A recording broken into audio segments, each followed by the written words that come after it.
Now, one of the governor's goals, the zero emissions vehicle mandate, was to see almost 1 million drivers in Colorado make the switch to an electric vehicle by the end of this decade. Well, a major challenge is actually having enough charging stations. News 5's Andy Cohen joins us live in Pueblo tonight with a close look at the need in southern Colorado and how one local entrepreneur is working to try and reach that goal. Andy.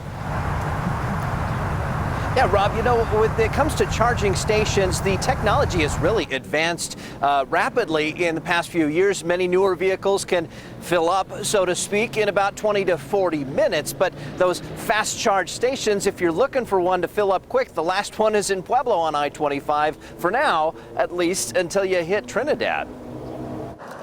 John Peltier can't say enough about his new Tesla Y. Oh, I love it. He commutes each week from Pueblo West to Colorado Springs. So I would be spending $300 to $400 a week in fuel in my commutes, which I'm not now. With a 300-mile range, he can charge the battery at home each night, saving money. Longer road trips do take some planning. A little bit. You got to think about it a little more, plan your trip a little more. And also, too, when we stop and charge, yeah, it's an hour, but like we got to take an hour and stop at a nice restaurant. Not all EVs are created equal. Curtis Clare found that out when he took his Nissan Leaf on a road trip from the Springs to South Dakota a few years ago. When you hit the border of Wyoming, there's slow chargers. They call them quick chargers, but they're slow chargers the rest of the way. The experience motivated him to create the EV Trail, a small business operating a chain of fast charging stations up and down I-25 from Albuquerque to Rapid City.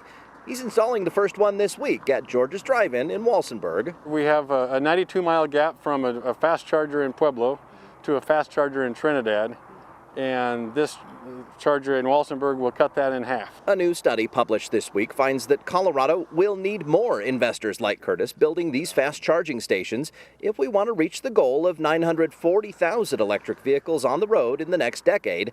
Curtis says he got some help from grants from the Colorado Energy Office, with money the state received and a settlement agreement from the Volkswagen emissions lawsuit. The Colorado Energy Office will pay up to 80% for certain stations around the state. And Curtis says that charging station in Walsenburg is not online yet. He still has a few more last-minute inspections to get through before it goes online, and that's why you're not finding it right now on some of the charging station finder apps and websites, but he hopes to have it ready to go early in May. Always watching out for you, Southern Colorado. Andy Cohen, News 5.